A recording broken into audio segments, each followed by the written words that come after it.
દાહોદને આમ તો આદિવાસી બાહુલ્ય ધરાવતો જિલ્લો માનવામાં આવે છે। લોકોનો મુખ્ય વ્યવસાય ખેતીવાડી છે, પરંતુ હજુ પણ કેટલાક લોકો ખેતીની સાથે સાથે પરંપરાગત રીતે વાંસ કે બાંબુની હેન્ડીક્રાફ્ટની કારીગીરી પણ કરે છે। દાહોદના રાણપુરમાં જયંતિભાઈ પોતાની પત્ની અને પરિવાર સાથે પરંપરાગત વાંસની કલાકારીને ટકાવી રાખવા પ્રયત્નશીલ છે। તેમના બાપ દાદા વાંસના ટોપલા, સુપડા, અનાજની કોઠી જેવી ચીજવસ્તુઓ બનાવી પરિવારનું ગુજરાન ચલાવતા હતા। સરકાર વોકલ ફોર લોકલની વાતો કરે છે, દેશી અને ગ્રામીણ ક્ષેત્રમાં પ્રગતિ અને ઉત્થાનની વાતો કરે છે, તો આ કલાકારોને પ્રોત્સાહન મળે તે દિશામાં વધુ પગલાં લે તો આ લુપ્ત થતી કળા પણ વર્તમાન સમય અને ભવિષ્યમાં ટકી શકે તેમ છે।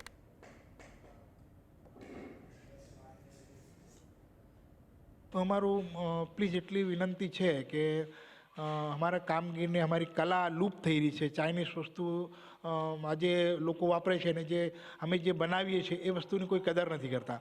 અને અમે ખરેખર હાથથી હેન્ડીક્રાફ્ટ વસ્તુ છે, એકદમ એમાં હાથથી જ બને છે, કોઈ મશીન ઉપયોગ થતો નથી અને અમારી કલાની કોઈ કદર નથી। અને સરકારને મારી રિક્વેસ્ટ છે કે ભાઈ અમારી કલાની પણ કદર કરો અને તમારા પર તરફથી અમને કોઈ સહાય, કોઈ મદદ મળે તો અમારું કામ આગળ વધે છે। અને મને કોઈ રોજગાર ધંધો મળે એવો કંઈ મળવું જોઈએ અને થોડું ઘણું ગામનું ઘરનું બી કામ કરી અને રોજીરોટીનું બી કામ કરી થોડું ઘણું અમને થોડું ઘણું સરકારી સહાયતા જેવું મળવું જોઈએ, જરૂરી છે। આ વસ્તુ અમે બંબુમાંથી બધું બનાવી, ટોપલા બનાવીએ, રમકડા બનાવીએ અને એના હાથે હાથે મેં પારુનેમ ગયા હતા અને ભોપાલ બી ગયા હતા, બધે ગયા હતા ટેલિંગ વાળવા, પણ અમારી ટેલિંગ સક્સેસ ગઈ।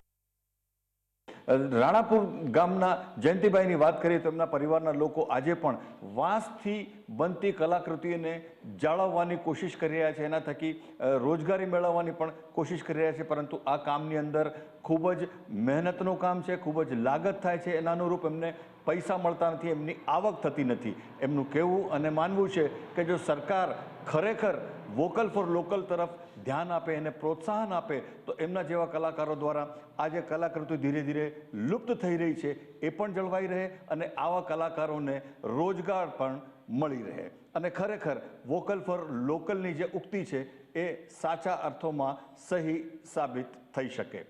ભૂપેન્દ્ર ચૌધરી, GSTV, દાહોદ।